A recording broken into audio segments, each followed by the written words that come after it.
দর্শক, চামড়া সংগ্রহের খবর জানতে নাটোর থেকে যুক্ত হচ্ছে সহকর্মী তারিকুল হাসানের সঙ্গে। তারিকুল, ঈদ মোবারক এবং শুভ সকাল আপনাকে। চামড়া সংগ্রহের খবরাখবর জানাবেন, সেই সাথে জানাবেন চামড়ার দাম যা নির্ধারণ করা হয়েছে সেভাবেই চামড়া বিক্রি করা হচ্ছে কিনা, যারা বিক্রি করছেন তারা সন্তোষ প্রকাশ করছেন কিনা।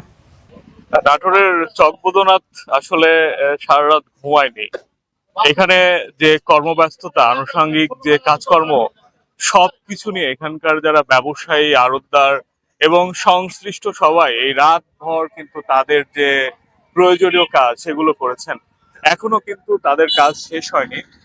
তারা চামড়া প্রক্রিয়াজাতকরণের যে প্রথম ধাপ, সেই ধাপের কাজগুলো কিন্তু সেরে নিচ্ছেন।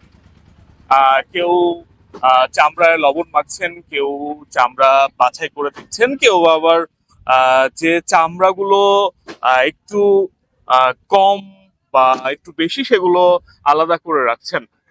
তো এই যে কর্মব্যস্ততা, সেটা কিন্তু আমরা দেখেছি গতকাল বিকেল থেকেই শুরু হয়েছে। নাটোরের আশেপাশের উপজেলাগুলো থেকে চামড়া আসছিল এবং সন্ধ্যার পরে আমরা দেখেছি যে বাজার কিন্তু একদম জমজমাট হয়ে উঠেছে। আশেপাশের জেলাগুলো থেকে চামড়া আসা শুরু করেছে। তখন দাম নিয়ে ক্রেতাদের বিক্রেতাদের, খুচরা বা মৌসুমী ব্যবসায়ীদের কিছু অভিযোগ ছিল আড়তদারদের বিরুদ্ধে। তার বিপরীতে কিন্তু যৌক্তিক কারণ দেখাচ্ছিলেন আড়তদাররা। আমরা দেখেছি যে 200-300 থেকে শুরু করে 500-600-700 টাকা পর্যন্ত প্রতি পিস হিসাবে চামড়া এখানে বিক্রি হয়েছে, যেখানে সরকারি নির্ধারিত মূল্যে আসলে সেভাবে বেচা বিক্রি হয়নি।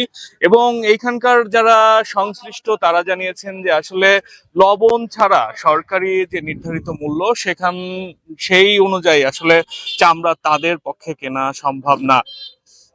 তারা বলেছেন যে বিভিন্ন কারণেই, আরেকটা বিষয় যে লাম্পি স্কিন ডিজিজের কথা তারা বলেছেন, যে এইটার কারণেও চামড়ার দাম কম হচ্ছে। সবকিছু মিলে তারা তাদের কারণগুলো জানিয়েছেন। তার বিপরীতে খুচরা ব্যবসায়ী বা মৌসুমী বা যারা মাদ্রাসার স্টেক হোল্ডার তাদের কথা আমরা জানাচ্ছিলাম, তারা কিন্তু তাদের হতাশার কথা জানিয়েছেন। যে দেখেছি যে তারা হচ্ছে আহ তারা হচ্ছে কম দাম পাওয়ার কথা বলছিলেন।